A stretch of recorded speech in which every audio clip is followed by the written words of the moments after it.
crazy couple of days for UCF football. What do we know now that we didn't know Sunday? And all of the players that signed to the UCF class for the 2025 season. Hello, everybody, and welcome back to Charge On. As always, I'm your host, Sean Green. Before we get started, a quick word from our sponsor, BetOnline. BetOnline continues to be the world's most trusted betting platform and your number one source for online betting. From the earliest odds to in-game live betting, BetOnline provides you with all the action and the ability to watch the games as they happen. With a large selection of odds on everything from football, the NBA and college basketball, NHL, the UFC.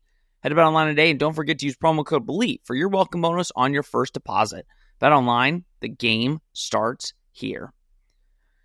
I got back from Arizona not even 30 minutes ago. Drove straight home, and guess where I'm at? On a podcast with my good friend Nick Geddes. Had to do it. Had to put in the work because every time this week that we thought we were going to have to record a podcast, we didn't end up recording. So Nick, listen, we've talked every day. Every new day, there's a new candidate. Every new day, there's a favorite. Can you remember a coaching search for a college team? And maybe I'm just blowing it out of proportion, but can you remember a search that has had this many layers and this many favorites every single day like this one?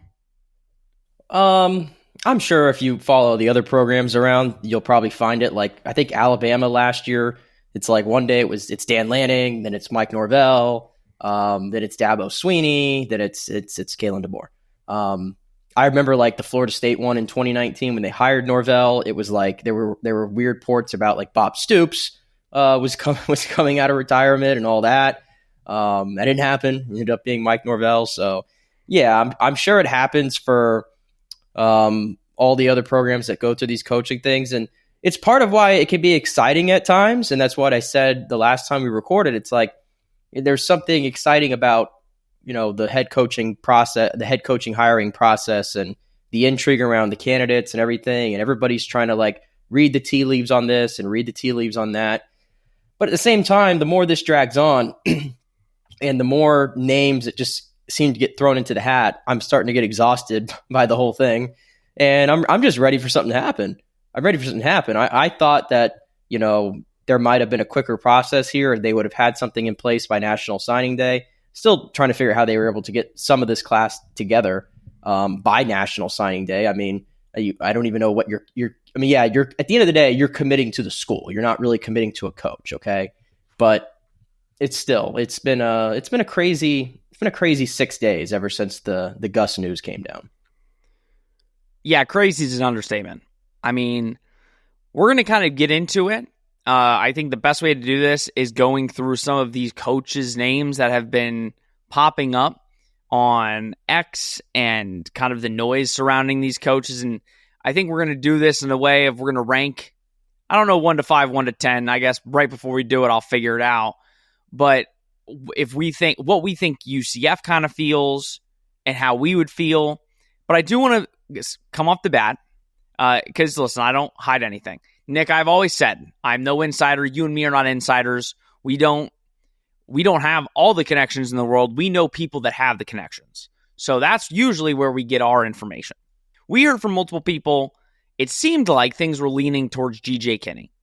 We were hearing that seemed like the most obvious choice. That was kind of what people were assuming was going to happen. He was in the program. Yeah, we were assuming it was G.J. Kinney. So that was the name that I was assuming was going to be the head coach for UCF. I'm going to be honest, folks. We recorded a podcast. We were assuming this was going to happen. We have no information. Terry Mohajir is running a lot close to his chest. Yes, you might hear about a couple names he's interviewed. Besides that, nobody knows who is going to get hired. So this podcast, genuinely, me and Nick know nothing. We haven't known anything, basically, since Monday morning. Because Terry Mohajir has gone on a search. And I think this is what I want to get into, Nick, before we get into the coaches. We kind of said, and there was, when we thought, okay, it's probably going to be GJ. And again, that makes a lot of sense. There was a lot of smoke around that. Up-and-coming coach has UCF ties. It made all the sense. But I think even me and you were saying, listen, it's good that you got your guy and you went out and got him, and that's who you 100%, you did your due diligence. It's great. But You even said maybe a month ago when we were talking off air about the potential coaching search, you said, I want them to go on an actual search. I don't want them to just stick on a guy really quick, fall in love with a guy, and that's it. I want them to go on a search. I want them to interview coaches. It seems like you kind of got your wish, and I think for the better, because now the AD that a lot of people have had issues with, which we'll get into that. I'm a Terry Mohajir, I guess, fan. Yeah, maybe I'm in the minority. But he's going on a search, and he's not pulling punches. He's going after some of the top coaches that are available, even those that are at other schools. So kind of what do you think about this early, or I guess late part of the search? And kind of what do you think, how good of a job do you think Terry's doing before we see the hire? Because once we could see the hire, it could all crumble. But him going through a search. Yeah, I mean, Terry's been taking a lot of arrows from a lot of people this week because he hasn't been visible. And it is sort of unprecedented to not have an AD after coach leaves to meet with the media and do the whole we're gonna launch a national search and all this drivel that these ADs usually go through. I personally don't care one way or the other. That's just me. You have to think of it. Terry Mohajir's got a lot on his plate. A lot on his plate. Okay. Gus resigns. All of a sudden, he's got to hire a head football coach. He's got to try to keep what he can of these recruits together in a very short period of time in tough circumstances. All these guys want answers, NIL deals, all this sort of stuff that you have to deal with. Not to minimize it, but he also fired a volleyball coach. And so you usually want to fill that as quick as possible as well. So guy's got a lot on his plate, basically, is what I'm saying. Got a lot on his plate. So him not meeting with the media, it is what it is. He put out the clip yesterday of the video of him recruiting Tony Williams to get him back. And I think that fired up everybody. And, all of a sudden, then everybody's like, yeah, fire me up, AD, fire me up, Terry, which is interesting. But the same thing happened with Gus. It's like Gus didn't put out a statement for a few days, and everybody's like, Gus, look at Gus. He doesn't care. He couldn't even put out a statement. And it's like, I don't know. Like, what is your chat GP or whatever they call it statement really going to do for you? But he did put out a really nice, elegant statement, though, I will say. Whatever. That part of it I don't really get caught up in. But yeah, Terry's been really busy. He's kept everything close to the vest. I think it's important to say that anything that's come a part of this coaching search, it's been nothing but discussion on X amongst fans and insiders and things like that. I don't even know if we really definitively have any answers as to who he's interviewed, who he specifically is targeting. Like, I don't know if anybody knows that, to be honest with you. And I'm okay with not knowing. I would say that the more this drags on, Sean, it comes off like the guy that they're targeting might still be coaching this weekend. So let's see what happens. I thought they were going to rush into something and try to fill it in before National Signing Day. They didn't do that. None of these Power 4 schools have done that, by the way. None of them have done that. And I think maybe the common theme there is they might be looking at sort of the same amount of coaches that are all coaching this weekend. It might be multiple guys. It might be one guy for all we know. So I think we're going to get the answer soon. I don't think this is going to drag on much longer past the weekend. Maybe I don't want to put any time frames on it. I certainly don't know anything, but I would think Sunday, Monday, you'll probably get some clarity on where this is going officially. And then, of course, the portal is going to open, and then it's going to be all hell breaks loose from there. So, yeah, I like you said, I'm a Terry Mohajir supporter. I think you want to question the job Terry's done as an AD since he's been here. I think that's fair game. I will say I think Terry has a lot of passion for his job. I think that's clear. I think that he has a lot of passion for the university. I think he truly cares. I think he truly wants to get it to the next level. I said that yesterday on Twitter. And so eventually you want to see the results happen, of course. I mean, that's at the end of the line. You can say whatever you want. We have to see the results happen at all these, not just the football program, but some of the other programs as well. That's certainly true. But, Terry moving in silence and everything, I guess, the whole real G's move in silence sort of thing, I guess, that you can say that he's doing. I have absolutely no problem with that. Yeah, and you kind of mentioned, I'm probably putting this out Friday morning. So you're seeing this Friday morning because news can drop at any minute, and I'm not willing to have the podcast that we record not be relevant. So this is going up. We're going to talk about a couple of these coaches and what we think. And yeah, I agree with Nick. I think it's going to be like today, tomorrow, Sunday, Monday. I think within these next 4 days, you're going to hear or you're going to see a name pop up that UCF is targeting X coach. Because, yeah, you can't wait much longer. But to that point, and I don't want to make this a huge topic, but you're right. All the Power 4 schools haven't really, it's all kind of very similar. I mean, we'll get into Lincoln Riley, that news that dropped, but the UCF was wanting, that reached out to Lincoln Riley. It came out today that North Carolina interviewed Bill Belichick for their head coaching vacancy. So it kind of seems like in these Power 4 situations, all of these schools kind of are running through the same pool, which is usually normal, right?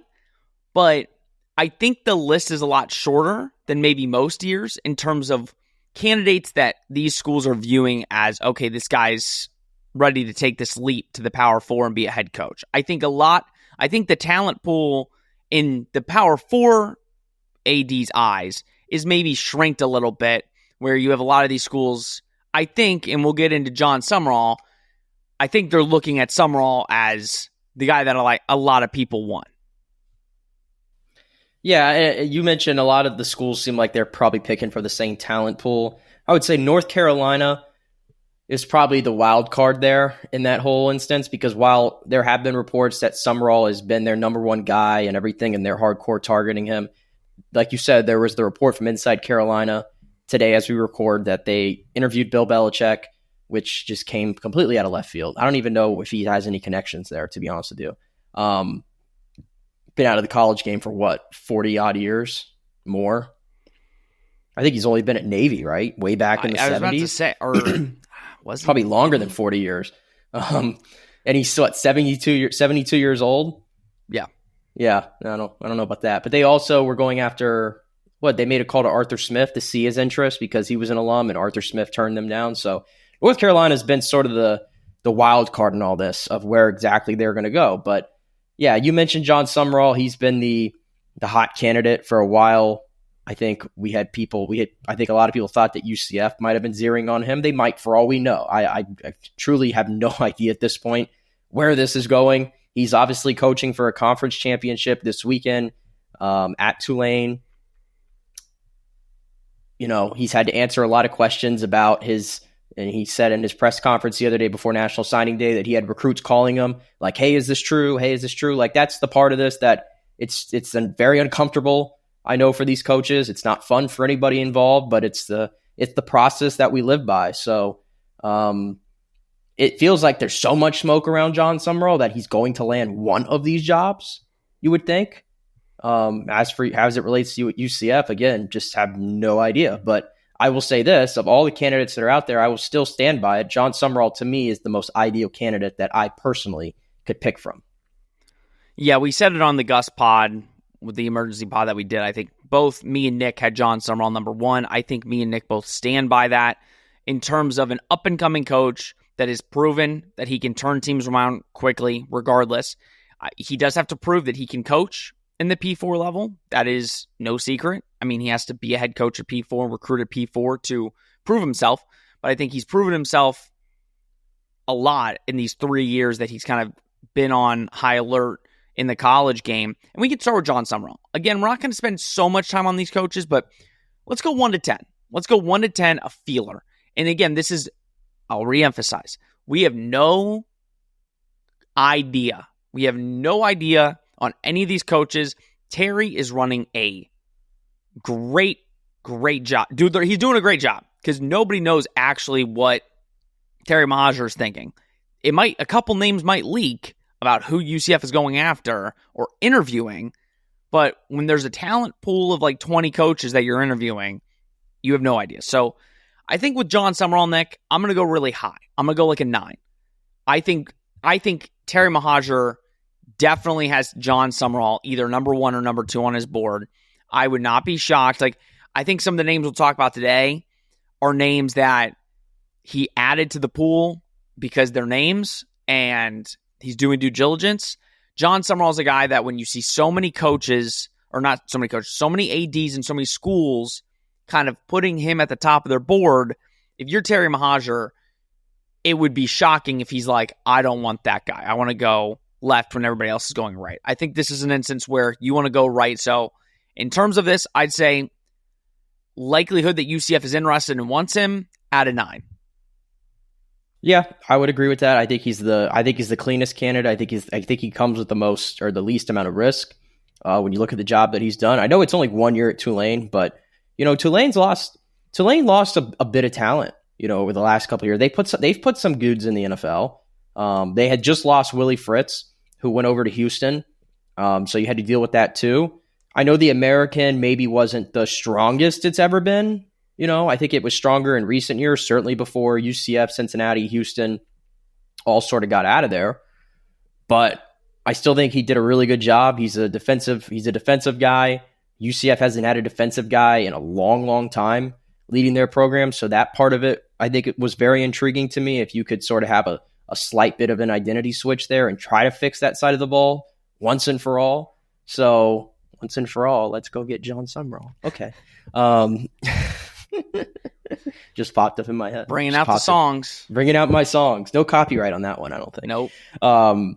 But yeah, like I said, he will always be my most ideal candidate, but I understand that he's probably sought after. I'm sure there's a bidding war going on behind the scenes that we don't even know about as it relates to him, and maybe he has to decide if this is the time for him. I mean, Jon Sumrall is not in any rush, I feel like, to probably leave. I mean, can he feel like he can get a better job than that's open right there now? Because I think if you look at next year's cycle, you don't know for certain, but you think there's going to be a lot more jobs that open up next year that did not open up this year. It seems like maybe some schools are delaying the inevitable, and those openings might open next year. Some openings that are in the SEC, the Big Ten, and some other things like that.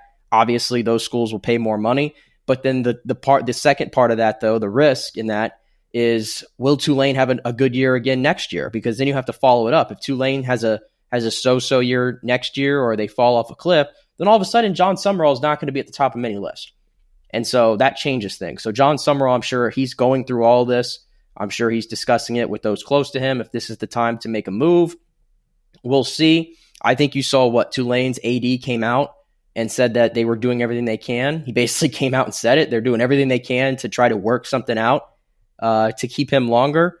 But you know how hard it is. I mean, UCF's been through it. When you're a group of 5 coach and you perform well at that level, you're not going to be there long. It's just the reality of it. So are you at like a 9 with him? And again, this is more so the system. This is more just our interest level. My interest level in him, it would be at a 9. Yeah. Interest, a 9. I don't think anybody's going to be a 10 because I don't think any of these guys are. Maybe I'll save it. I don't know. Maybe a 10 comes up. But besides Sumrall, we're only doing 5 of these because these are the names that have kind of come up most. We didn't put GJ Kinney on here because he does kind of feel like he's going to stay at Texas State. So all the other guys are offensive-minded coaches. So that is one thing going against Sumrall, is it does feel like a lot of the names that UCF is going after, or as it has at least interviewed, are offensive-minded coaches. You know what? Let's just do the thing that everybody wants to talk about. Rip the Band-Aid off. Let's rip the Band-Aid off. Scott Frost. I'm going to let Nick go first. Thank you. Nick's been very passionate about the Scott Frost banter, talking amongst UCF fans over the last couple of days. I'm going to give, and by the way, me and Nick have differing opinions, but I will give Nick the floor. I don't even know what number to put on this, to be honest with you, but I woke up Tuesday morning, as you did, as I did. Now, you did not wake up on Tuesday morning in this state. You didn't wake up on Tuesday in Orlando. You woke up on Tuesday in Phoenix. A little behind us, might I add. I don't know what your weather situation was in Phoenix. Was it cold? It was cold in the morning. Yeah. Well, it was a little, but then it got hot. Yeah, well, on Tuesday it was really cold. It was really cold in the morning. And I immediately start seeing a bunch of people that are going, oh, it's chilly outside. It's frosty outside, And, it just turned into like this whole like thing for like hours about Scott Frost. Like it was some sort of like foreshadowing, like, ooh, it's chilly outside. It's frosty. Here comes Scott Frost to save the day. And it turned into like, I think Hellwig put an update about it. I think I saw Chris Boyle put out something today. It's just turned into this thing. It's like taking a life of its own. And a lot of people want Scott Frost. And I'm not going to say why I don't see why you think Scott Frost, and I'm saying you as in a lot of people, would think Scott Frost would be the right guy.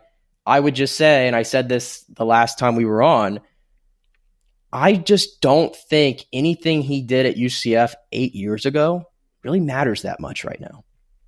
I just don't. The college football is a completely different universe today than it was 8 years ago. College football is a completely different universe today than it was 2 years ago when Scott Frost was a sitting head coach at Nebraska. And by the way, again, he won 16 games at Nebraska in 4 years and then 3 games where he got fired in 2022. So he actually only has the one winning season in his entire career, which was the undefeated season. Not trying to minimize that whatsoever. I'm not. I mean, you win all your games. There's not many teams that do that. So he's to be commended for it. But it's just, to me, the way that you coach then is not the same way you can coach now. Scott Frost didn't have to deal with the NIL era while he was here. Scott Frost didn't have to deal with, at any moment, knowing that his players could jump into the portal and leave or ask for more money. That constant day-to-day that every coach goes through. He didn't have to go through that when he was here. Oh, and by the way, he won 13 games. Yes, that's great. He did that while he was still in the AAC, where UCF had more resources than all the other schools that they were going up against. That's not the same anymore. The landscape has changed dramatically, being what they were in 2017 to what they are here in 2024, going into 2025. And so, to me, this is nothing more than a nostalgia chase, as far as I'm concerned. And listen, I'm a sucker for nostalgia too. Look at me. I'm wearing the old Citronaut today. I love retro. I love the nostalgia. It makes you feel comfy inside and everything of what used to be. And everybody wants to get back to that. And I see a lot of former players that are all advocating for Scott Frost. And of course they're going to. They played under the guy. They didn't lose a game with the guy. Of course they're going to go to bat with him. But I just feel like at this moment in time, you are one of 4 Power 4 openings. There are a plethora of very credible candidates with a lot of really good resumes out there for you to pick from. And getting Scott Frost back, to me, is actually the most high-risk hire you could make. I just don't understand, other than the fact that you say, oh, well, he's the one that won here. And it's like, okay, he won here, but it was so different back then than what it is now. The second act is usually never better than the first act. It's usually really impossible to follow, to be honest with you. And other than the fact that he would come in cheap, I can't find anybody that can give me a great reason for why Scott Frost should be the number one guy for UCF to hire. I know this is going to sound really harsh to hear, everybody, but 2017 is gone. It's over. It's been 8 years. It was great. We enjoy it. It's on the stadium forever. But it's not coming back. It's not coming back. He's not coming back to restore some magical feeling that once was. It's not happening. Things have changed. Stop. Scott Frost, please. Please. I'm done. 2. Sure? 2 on the 1 to 10 meter. Okay. A 2. Okay, so I thought you were going to go 0, so I'll take it. So I agree with some of your points, and we've kind of talked about this a little bit. So here's my take. Usually you are right, and I want UCF fans that are kind of pushing that Scott Frost agenda to know. Bring the head coach that you had back for a second time never has worked. Name me a head coach that comes back a second time and just has a different, brings the program to new heights. Never happens. It never happens. So you're running a high risk there. You're bringing back a coach that once he left UCF hadn't proved, was one of the worst Power 5 coaches in terms of the SEC Big Ten in the modern era that you've seen.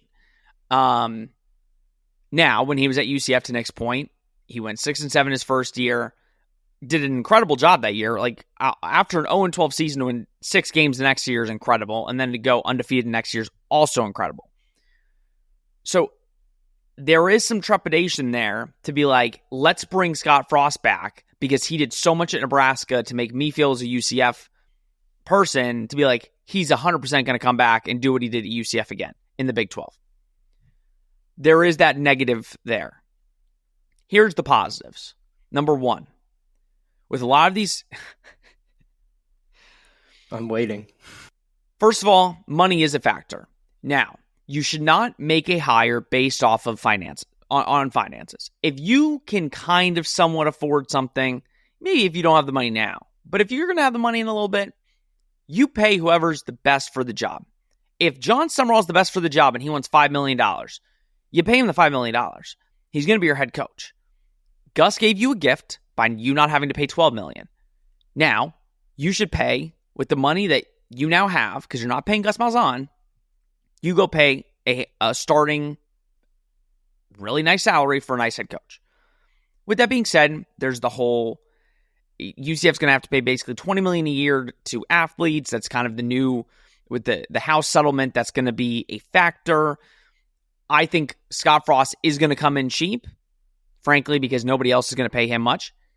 We're almost there. And I don't think that's a reason that UCF should hire him. The reason is, I do think if you care about a university and you genuinely care, not just you're trying to go from job to job, and like, if you come in and you love a university, you love a place, I think that matters. Now, I think Scott Frost, you can make that argument. He loved Nebraska, right? That was his school, but he came to UCF and it was the hardest decision of his life. I think after all of the stuff that happened, I think Scott Frost does deserve a second chance. Do I think it's at UCF? No. I think Scott Frost needs to take a G5 job, work his way back up. He took a job with the LA Rams. That was a really good move, in my opinion, to go under Sean McVay as an offensive analyst, learn a couple new things, take some time out of the college world, get paid from Nebraska, and then take a G5 job that is really appealing, maybe a job in Florida, take a job, and then maybe down the line, you get that next opportunity at the P4. The issue right now is UCF is not in a position. Now, would I hate the hire as much as Nick? No, because you know what? You could sell me on a little nostalgia, just like you could sell Nick on a little nostalgia. You could sell me on nostalgia, and you could sell me that Scott Frost and UCF would push so hard what he did in 2017, excite recruits, and maybe he learned a couple things last couple years and can turn around the program. But it hasn't been shown that would happen. So I'm at like a 5. I wouldn't mind Scott Frost. I would love it probably for the year, and if he won 4 games, I would probably hate it. So I would be in the wait and see for the year camp. But I'm at like a 5 for Scott Frost. I know a lot of people really want it to happen. It's a really good story. It'll be all over. I'm sure he'd bring Mackenzie Milton back. I'm sure he'd bring a bunch of his former players back, and it'd be like the old times. In college football, you need to just hire the best candidate. And I don't think out of all the candidates here that Scott Frost is the best candidate. No, I don't think he is either. And show me the examples of where you fail so hard at a Power 5 job, especially one like Nebraska, and then the next time you get a head coaching gig, it's just right back in the Power 4. And 100%. And also, go look at his recruiting classes. He didn't recruit Florida at Nebraska. I mean, he barely got kids to come from Florida to Nebraska in his time there. But people are, but no, I know. But I mean, if you built all those relationships in Florida in your time, don't you think you'd be able to build enough to where you get a good amount of commits to come from Florida to Nebraska in a Big Ten job? So, and I'm not saying he couldn't recruit here. I think Scott Frost, again, there's certain ways to spin nostalgia to get kids on board, right? But at the same time, he's been out of college now for 2 years, hasn't recruited. You would have to sell the nostalgia, which I think would be the reason you hire Scott Frost. You hope that he could find, and again, he loves UCF. So I think this would be the second opportunity, and he would make sure he does not waste it, because that could be the end of his coaching career. Here's my issue. Here's my thing. Like, fan base is very low. I think there's a lot of distrust with Terry right now. Is that fair? Is that a fair way to categorize it? That's fair. Okay. Twitter is Twitter. It doesn't represent real life, but the amount of people that I have seen that said, and let's just, I guess you can switch this into the next candidate, which is, and then I bring up his name, Jeremy Chadwell, for example, because Jamie Chadwell. On, what was it, Monday, the day before all this stuff with Frost happened. On Monday, it seemed like all of a sudden we shifted to Chadwell, and it was like, oh, at any moment it could be Jamie Chadwell. We're waiting on that. And then that didn't happen, and now it looks like it might just be one giant smokescreen. But my point is, when all that came out, there's so many people who were like absolutely crapping on that potential hire. And for whatever reason, the guy's resume says winner everywhere he's been. And it's a logical next step for him to take. And so I'm not sure where this came from. The guy's lost 4 games in 2 years at Liberty. And before that was a successful head coach at his other places. So I saw multiple people, a lot of people who were like, well, if they hire Chadwell, I'm not renewing my season tickets and I'm not putting any more money. Like, how can that be the reaction to if it was Chadwell? And then all of a sudden it's like, it's Frost, and all of a sudden everybody's like, oh, Scott Frost is back. This is a miracle, a Christmas miracle. Scott Frost is back to save the day. And all of a sudden there's all this interest. Like, again, that's all going back to stuff that happened 8 years ago. That's it. I know I don't want to go on and on about it. I've said my piece. You said your piece. I cannot find what's relevant in today's college football for Scott Frost to be a logical hire for UCF. I just can't. I never will. Yeah, it would have to have a lot of explaining as to why they made the hire. Maybe something in the interview process that really stood out to Terry. But no, I think that would be a hire that you make in 5 years after he's taken another head coaching job and he delivers on it. And then if you're UCF and you need to hire a guy, he's going to be there. I like it because I know he'll stay. That's the thing. I know he'd stay at UCF. You know, that's a big thing for me. I want a coach that is going to stay. That was Gus's mentality, was I want to stay and build this. I want a coach that's going to stay and not leave. And I do think a lot of these coaches that we are talking about, they wouldn't stay at UCF for more than 3 years if they had good seasons. I mean, they would dip. And I know we don't make hires based off of that. You make the best hire for the team in that moment. It doesn't matter if they're going to leave or not. But that is a factor. You mentioned Jamie Chadwell. Again, I don't want to spend too much time on these next 3. I might group the next 2 together. I'm at like an 8 for Jamie Chadwell. I really like Jamie Chadwell. I think the negative with Chadwell is the recruiting at the power forward level. He's never done it. He's kind of brought all of his staff with him at every spot he's been, which it's only been a couple spots here. The record speaks for itself. He is a winner. He's won everywhere he goes. I think he's really good at developing quarterbacks. I mean, you look at the quarterbacks that he's had when he's been coaching, you never can blame the quarterbacks for the team losing games in terms of the way they play throughout a season. Well, we probably should just move on from Chadwell anyway, because I just happened to go on Twitter and live breaking news? I guess so. This is from Darren Stoltzfus of Wesh. Darren Stoltzfus, yeah. Yeah, Stoltzfus of Wesh. I'm sorry, I always struggle with his name. Apologies. And he literally just put out, current Liberty head football coach Jamie Chadwell will not be the next head coach at UCF. Search is expected to continue into the weekend. So, well, I'm going to take that as a no. Hold on. Okay, I'll take your word for it. Okay, so we're moving on. If I'm looking at my phone, it's because I'm looking to see if anything breaks in the time that we're doing this. That's the only reason I'm doing that. Okay, so moving on. Jamie Chadwell was an 8. Now he ain't gonna be the coach, so we're moving on. Lincoln Riley.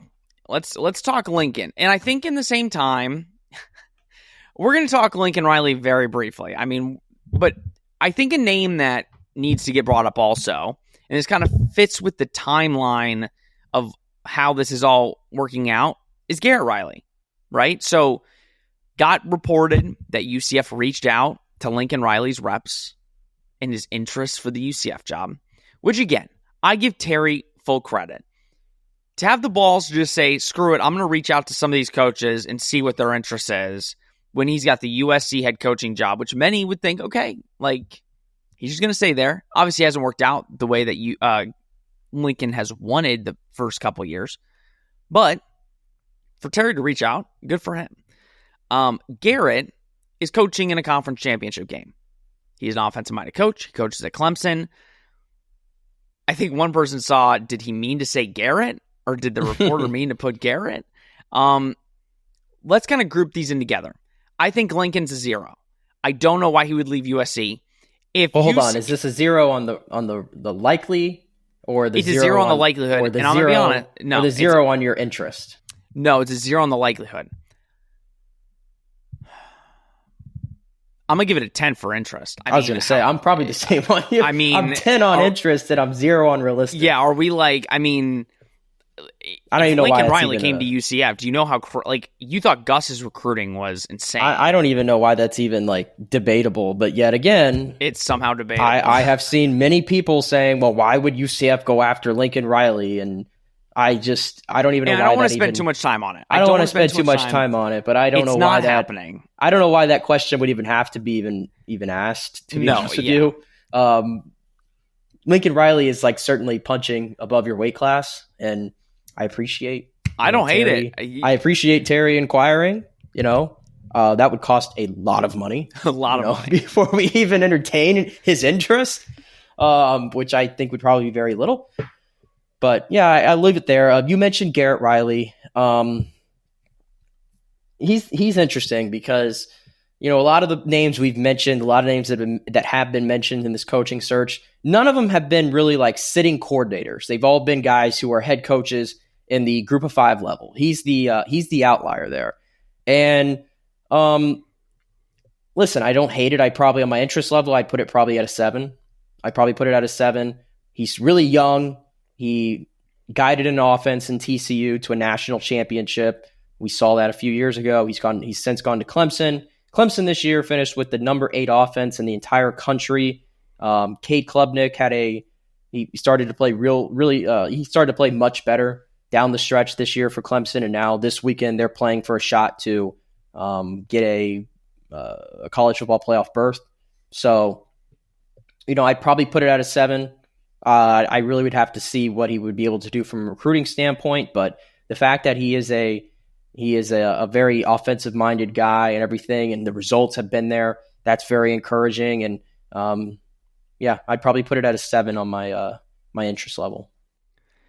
Yeah, I'm probably around there, like a 6, 7, 6.5. I mean, I like it. I think his offenses alone have shown that there's improvement from every stop that he goes to. I didn't really want a coordinator. I think that not saying that coordinators are bad hires. I mean, you look at Syracuse, they hired a coordinator. I just think that where UCF is at right now, they kind of need to keep some momentum. If they were 10 years into the Big 12, I wouldn't care. But going into your third season, you kind of have to try and find some life. And I think hiring a guy that was a head coach and has head coach I will and say recruiting experience. The last 2 guys, then things have changed, so I don't want to talk out of both sides of my mouth. But the last 2 times that they did hire a sitting coordinator, said coordinator turned out to be okay, 100%. But again, different time. And that's why I wouldn't mind Garrett Riley at all. I would like it. Young head coach, probably can recruit really well. Again, and that's saying I wouldn't be punching a wall and coming on here mad if UCF hired Garrett Riley. It does fit with the timeline of how UCF is going about things. It kind of just seems like they're waiting for the championship weekend, which makes you think it's a coach coaching in championship weekend. So that kind of makes it, if we're looking or reading between the lines, and again, we don't know anything, kind of seems like Riley and Sumrall would be kind of those guys that UCF would be going after. But again, who knows? I would like Garrett Riley. I would really like Jon Sumrall. Jamie Jadwell is no longer on that list, again, according to Darren Stolzfus, and we'll see on Scott Frost. I think that'd be a very interesting interesting time on this podcast. I did want to mention this one name. I don't even know if he was really on your list for us to discuss, but I think it's worth bringing up. There hasn't been much talk about him, and it's Barry Odom, coaching in a conference championship game this weekend for UNLV against Boise State. I think that game's going to be I think that's going to be a really good game. I don't think Boise's just going to walk in there and automatically win that football game. So, a couple things to Barry Odom. Barry Odom's a defensive-minded guy. He happens to have one of the more bright OCs in the entire country in Brennan Marion. Why is that relevant? Well, Brennan Marion is sort of he's a hot ticket right now. I'll put it that way in the OC land. And especially since the Michigan job just opened, Michigan might go after him. So I don't even know if you'd even have a shot to even bring him with Barry Odom, but in a weird way, it's like Barry Odom, you'd get him as the coach, but it almost feels like the draw there is Brennan Marion in a weird way. But I don't even know if you'd be able to get him, to be honest. And then for what it's worth, and I don't know if this helps things out with Barry Odom for Barry Odom's chances or not, but he did overlap at Missouri with Alexander Cartwright when Cartwright was the chancellor at Missouri. But again, don't know if that helps his chances because Barry Odom was ultimately fired at Missouri while Cartwright was there. So I don't know the appetite for Alexander Cartwright to exactly go back down that route, knowing that maybe he wasn't that involved necessarily with the program at that time because he wasn't like a school president or anything. But I only threw his name out there because he does have that connection to Cartwright and nobody's really talking about him. And I wouldn't be surprised if it happens to be just somebody that nobody's even paying attention to at this point. But I think I had said it on the last time we spoke. Barry Odom would not be like my knock my socks off hire necessarily. And I'd probably put him at a 6. It feels like it'd be like a really safe option. And you'd probably come out saying, well, they could have done worse. And I don't know if I want to have that feeling after a coaching search for me to go, well, they could have done worse. I think here's the positive with Barry Odom. And we kind of mentioned it with, like the Dan Mullins and some of these other names. Barry Odom did what I just said, like what I wanted Scott Frost to do. He got fired from an SEC job, and Scott Frost, it was a Big Ten. Wasn't he the D coordinator somewhere? I forgot where he went. He was a D coordinator at Arkansas. Went to Arkansas, was the D coordinator, got the UNLV job, and he's turned that program around. And, he did exactly. I believe he was replaced by Travis Williams, by the way, at the DC at Arkansas. So connections galore, just everywhere. But no, I wouldn't think it's a bad hire. It would definitely be underwhelming. But at the end of the day, this is a results business. It might not be the hottest name, but you can't argue that Barry Odom has done what he needed to do. And I would argue the most impressive thing he's done is, the whole thing they had to deal with at the beginning of the year with Sluka, and how do you keep that together? My goodness, they just went 10-2 and they're playing for a conference championship and maybe have an outside shot at making the playoff after all that happened. So that to me, it's like, it's another feather in the cap of Barry Odom. So I don't know. Maybe we're too low on him. I don't know. But maybe, but I think the negative, and this is the negative, is if he doesn't have a good offensive coordinator, are his teams any good? Yeah. Can you bring Brendan Marion with him? And if Marion is not there with you, is it just going to be another, when you lose Heupel, your team kind of, when you don't have a really good offensive coordinator, how good is your team? And that you could say that about a bunch of teams, but with Barry Odom teams, his defense is always top notch. He obviously that's what he knows. But if you can't hire a guy as your OC for a school that is known to put up a lot of points, that's kind of the issue with Barry Odom. But it wouldn't be a bad hire. I'm at like a 6 for it. But all right, let's quickly, this episode's already too long, and for all we know, by the time you're seeing this, it's already old news. So let's kind of talk a little bit, Nick, about National Signing Day, or what was of it. And this is where I have to give early signing day. National Signing Day. Let's be specific. One of the two. This is where you have to give Terry Mohajir some credit. I think this is where he won a lot of fans back. It's a recency bias business, but they put out the clip of him, reaching out to Tony Williams and getting him to sign. I know They got Carl Jenkins Jr. to sign, which he decommitted a little while ago. Raheem Stroud, the corner, signed. He's a 3-star on 247, but I know he's a 4-star on a lot of other recruiting sites. I'm going to go through all these just really quick. Again, there's not that many, but you kind of get my point. Malachi Boone, linebacker from South Sumter, he wasn't going to sign. He announced he wasn't going to sign. He was probably going to wait until February. He ends up signing. Jacquez Joyner, the offensive tackle from Cocoa, he signed, which, again, is kind of surprising because you don't expect Herb Hand to be back. Waden Charles, I know him and Tony Williams are good friends. That's a big-time wide receiver. We kind of talked about on Charge On when he signed. Originally he was going to go to Miami, switched to us. Ryshawn Perry, defensive lineman, he wasn't committed to us at all. He committed. And then Santonio Isaac, who's been committed since last year's bowl game, Tampa Bay Tech receiver. It was not all sunshine and rainbows, right? Like, Javon Boggs is going to Florida State. So, congrats to Gus for stealing UCF's future wide receiver 1. Tavion Swint, we know, is signing today. He wasn't originally going to sign this week, and now he's signing today. I don't know how great I feel about that. I'm going to be honest. Like, I know Cam Martin technically is still on staff, but it seems like now, like, when these kids say I'm not going to sign and then they come up and they're like, yeah, never mind, I'm signing, usually that's not a great sign. Usually I would assume that Tavion Swint is going to go, but for all intents and purposes, for UCF, I think, Nick, for most programs, they wouldn't have more than 5 guys probably sign. UCF has 8 or 9 guys sign on the dotted line when there's no staff in place. So what does that say? What does that speak to about the brand? Who kind of interests you that has signed? And what do you hope for leading up to February that the new coach and the new staff can kind of, try and get some names to sign to this 2025 class?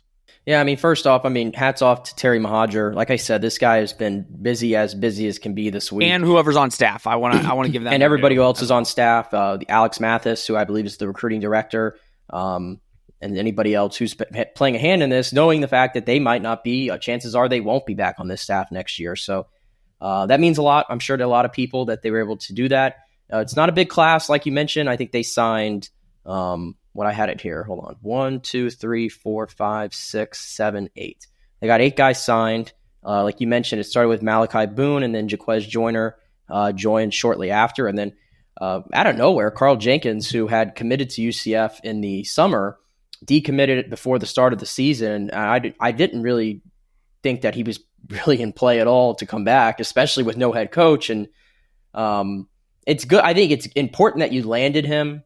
Time will tell if he's a player or not, just like on all these guys. So I'm not going to rush to throw pom-poms in the air on anybody at the moment.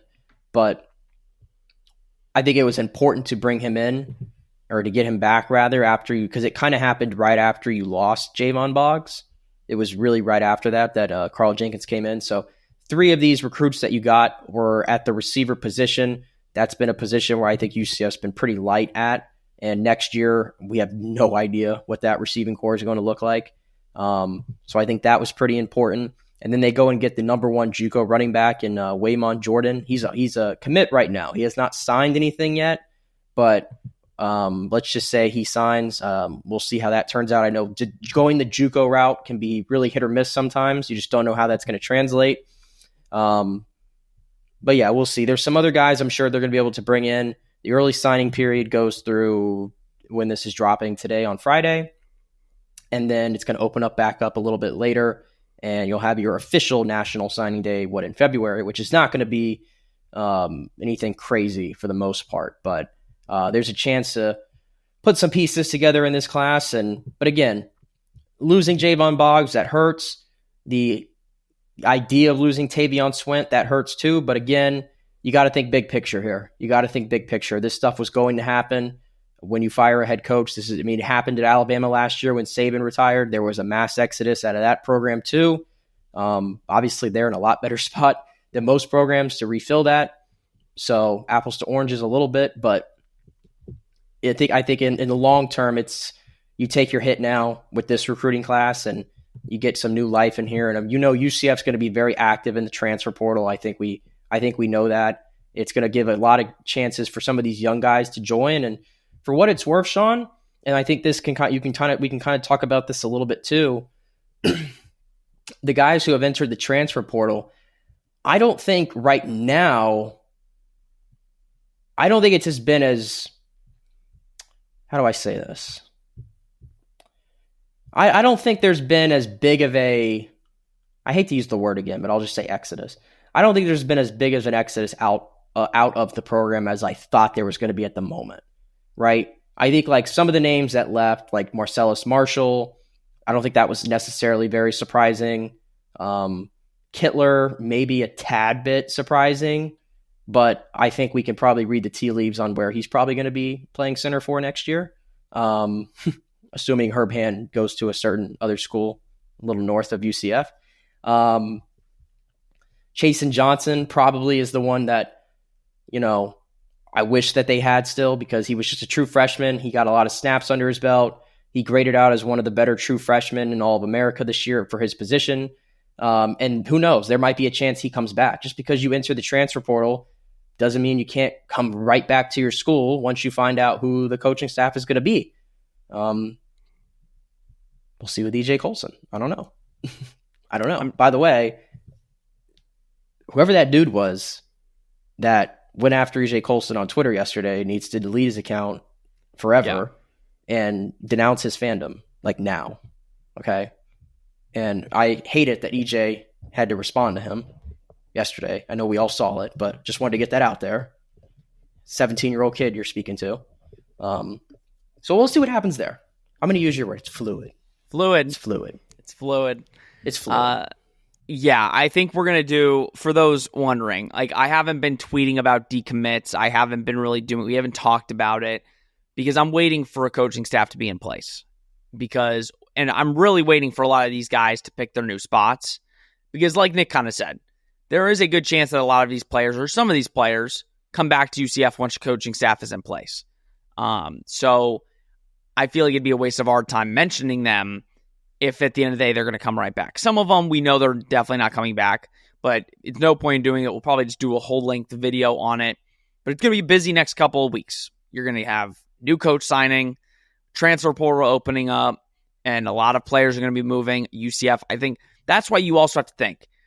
UCF is going to probably have a coach before the 9th. It's not going to be after the 9th because the transfer portal opens up.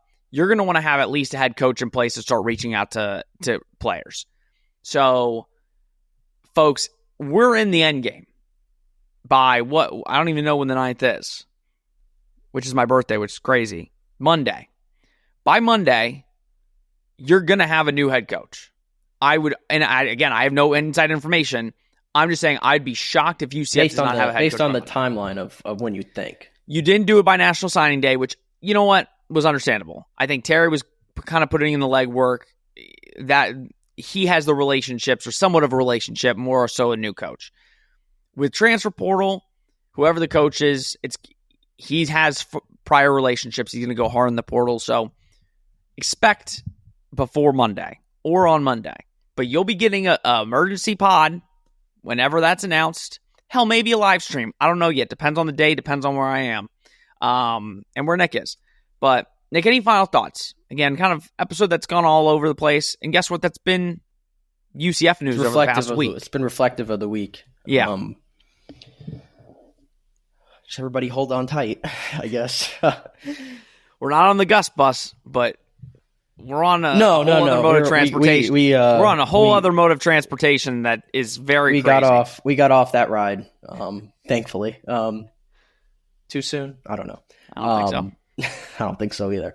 But no, I mean, let's just see what happens. I know that I know there's a lot of trepidation with where this is going to go, who UCF's going to hire. To be honest with you, we don't ever know how this is going to play out until years down the road. We just don't know. So they could make a hire. It could be Scott Frost for all I know, and I come in here and I'm not thrilled, and he could prove me wrong. And if that happened, I hope he does prove me wrong, because ultimately we want to see a winner on the field. I think that's all that matters to us. I think that's all that matters to everybody that's listening and to every UCF fan out there, is we just want to see a winner on the field. So I'm just hopeful that whoever the next head coach is, that it's the guy.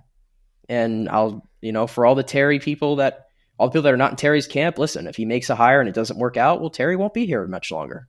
So that's bottom line business. Guys, let us know what you think. We're in the end game.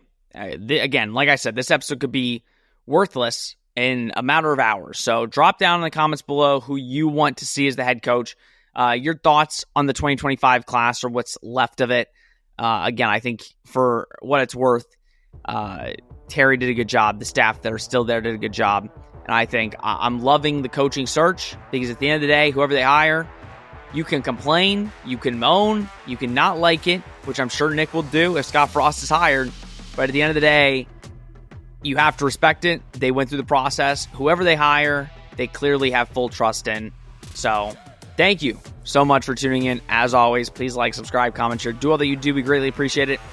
Like I've been saying, don't know when we'll be back. You'll see us in the next couple days at some point. So be on the lookout. Put our notifications on. Follow us on Twitter. You have our Twitter right down below. And follow both of us because we've been giving a lot of our thoughts on all the news. So go follow us there. All right, everybody. This has been Charge On, presented by BetOnline. We will see you when we see you.